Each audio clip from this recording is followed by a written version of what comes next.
from the station that's working for you. You're watching Fox 4 News at 5. Welcome back. A 23-year-old airman stationed at Whiteman Air Force Base is behind bars tonight, accused of killing his wife. Relatives say Anthony Garcia told them his wife shot herself, but detectives think otherwise. Fox 4's Monica Evans joins us now in the studio with more details. What looked like a loving relationship between a young married couple somehow soured Saturday morning, leaving a 24-year-old woman lifeless and lying on her kitchen floor. Danielle Lane Garcia's mother says a knock on her door at 1 o'clock Saturday morning changed their lives forever. Tina Savage says her son-in-law, who lives across the street from her, and Nab Nasser, was screaming, saying her daughter shot herself. Believing it was a superficial wound, perhaps on her daughter's leg, she says she didn't panic until she realized the shot was a fatal blow to the head.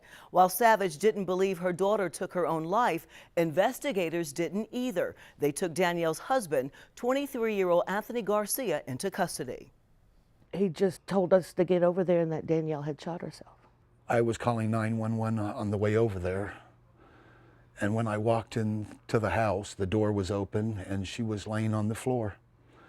And I knew right then and there that she wasn't alive no more. Savage says she doesn't know what led to her daughter's death, but she hopes to get some answers soon. For now, she says her primary concern is her 8-month-old granddaughter, who will never know her mother. Anthony Garcia is charged with second-degree murder and armed criminal action. He's being held on a $250,000 bond. Monica Evans, Fox 4 News, working for you. Thank you, Monica. Police are looking for a man they say robbed a Metro gas station. Take a look. This is video from the Phillips 66 at 6th and Wyandotte. Police say just after midnight, the man entered the store wearing a black Carhartt-style jacket and rubber gloves. He pulled out a handgun and demanded money from the register. He then made the employee go to the back of the store where he tried to access the store's safe. He escaped out the front door, making the employee go to the back door as he did so. Now we got a closer look, a still video of the man, if you want to check it out here. Police say the man is approximately 5'8" in his 40s with a reddish, overgrown goatee. Police are asking anyone with information to call the TIPS hotline. Meantime, the Platte County Sheriff's Office needs your help finding the people they believe are responsible for breaking into multiple cars. This is a surveillance photo of the two suspects. And this is a picture of what police think is the suspect's getaway car. It appears to be a dark-colored, possibly black Ford Thunderbird. Anyone with information is asked to contact the Platte County Sheriff's Office. That number, 816-858-3465, or the TIPS hotline, 474-TIPS. Mardi Gras celebrations in St. Louis' Soulard neighborhood hit a sobering note after a man is shot and killed. Police identify the man as a 32-year-old. His name has not yet been released. Police say he shot a gun in an alleyway and refused to put it down. Instead, he turned and pointed the gun toward police. Police shot him, and he later died from those injuries. This is the first shooting incident in 34 years of Mardi Gras celebrations in St. Louis. All right, Joe joins us now. And Joe, you got some breaking news out of Mississippi? Down across southern Mississippi, about 90 miles or so south-southeast of Jackson, Mississippi, Hattiesburg in particular, now being hit by a tornado. And this one looks to be a large, devastating tornado moving through Hattiesburg, Mississippi. There has been some damage to the University of Southern Mississippi on the west side of campus, apparently. And I was also seeing some Twitter reports about this thing moving over a hospital as well. The storm, if you can see Jackson, it's the southeast part of Mississippi. It's kind of tough to make out in all that red, but it's that furthest south red blob towards the east of Macomb, Mississippi. So we'll have to watch this rather carefully here for the next couple of minutes. But again, there are reports of a large tornado moving through Hattiesburg, Mississippi as we speak, and it has done some damage. Around Kansas City, we've got the gusty winds, 40-mile-an-hour wind gusts still out there, and the winds will keep blowing this evening as temperatures drop down into the 30s later on tonight. So we'll keep an eye on that. There's a lot of tornado activity right now across southern Mississippi, and we'll give you another update on that. Heading right now towards Petal, Mississippi. Another update coming up in about 10-15 minutes. Abby. All right, thanks, Joe. A local Girl Scout troop is taking a stance on bullying. The girls of Troop 565 had turned their message into a rap. Fox 4's Brad Underwood has more with the Rapping Scouts. So you want to bully others, makes you feel like a queen. Spit it The girls from Troop 565 are breaking it down. The message is simple: don't be a bully. If you're nice, you can have more friends. And if you have more friends, you can have more play dates. When you bully other people, it can leave a scar. This is the music video the troop made for the Girl Scout anti-bullying contest. The PSA titled "Everybody is Somebody" was submitted online. When you bully others, it just makes people more scared of you, and you'll get less friends. If you're mean, then no one will want to be your friend. The troop is working on a journey badge, and the rapping PSA gets them closer to accomplishing that goal. In this particular journey, it's all about how you treat one another. And so the girls doing this really creative rap was a great way of taking the lead. Out of the hundreds submitted, Troop 565 is the only local troop to shoot a video. Brad Underwood, Fox 4 News, working for you in Olathe, Kansas. Cool stuff there. Instead of slinging cookies or busting rhymes. I like it.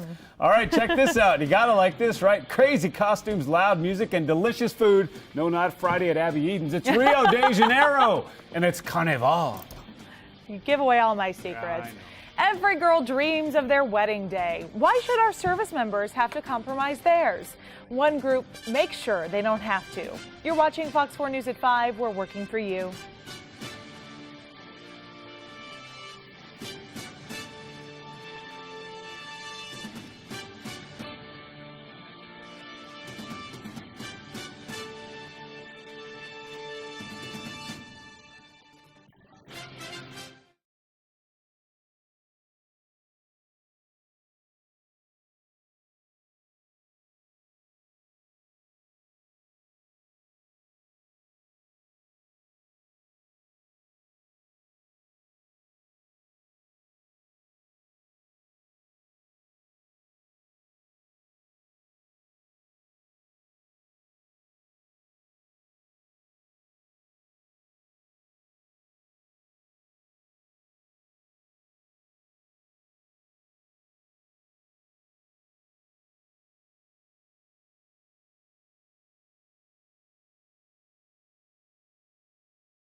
In news around the world today, just a few days are left in Brazil's Carnival celebration. About 1 million people party in Rio de Janeiro during the 4-day festival.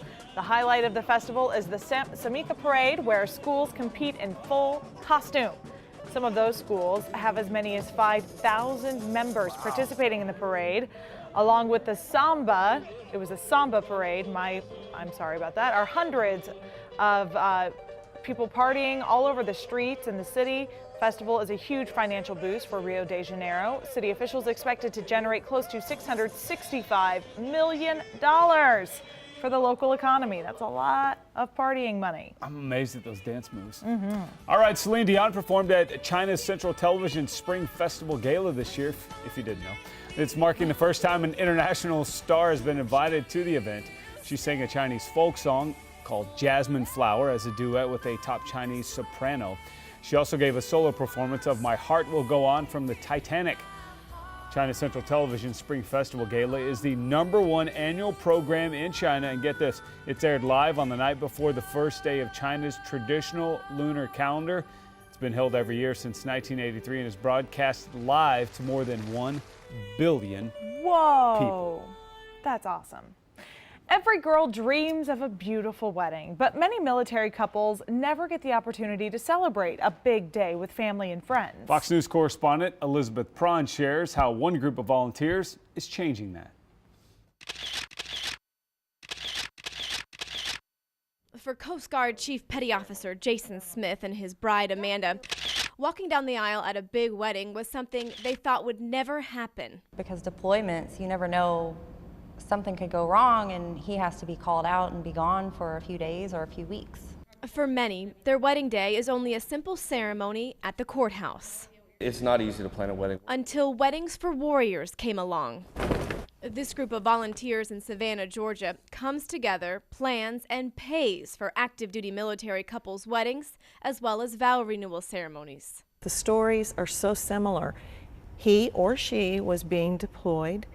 They had very little time. They ran to the courthouse in t-shirt and jeans with no family, friends, no pictures. Every last detail to make a wedding special is donated. The flowers, the designer gown, the food, the venue, the music, even the hair and makeup. We had no idea the depth of need, and I think we had no idea the depth of the community at large wanting to embrace the military and thank them in a meaningful way. Senior Airman Eric Hansen and Mrs. Masuka Hansen. For 4 years, the group has been hosting weddings once a year for couples who fit the bill. One year it was 40 couples. This year it was 10. Each bride and groom has their own private ceremony before the big group celebration. They want to say thank you to all the military members, no matter the branch, and it was their way of giving back. For some of these couples, it was a dream they thought would never come true. All the little girls that dream of their wedding, these ladies had dreamed it as well, and they didn't have it. In Atlanta, Elizabeth Prawn, Fox News. Ooh, bacon-flavored cookies, check. A dress made of bacon, check. Wow. We'll take you to a Midwest town that has a whole festival dedicated to Rob Collins' favorite breakfast food, bacon. All righty, the #1 team in the standings for the Big 12 basketball still makes its home in the state of Kansas, but it's no longer the Kansas Jayhawks, folks. We'll hear from the Cats on top in sports. And in case you missed it about 15 minutes ago, Hattiesburg, Mississippi, hit by a tornado, including the University of Southern Mississippi. I'm looking at some pictures now from there, trees down for sure. There has been some building and structural damage, though, in the city itself. We'll bring you up to date on that coming up in just a couple of minutes. You're watching Fox 4 News at 5.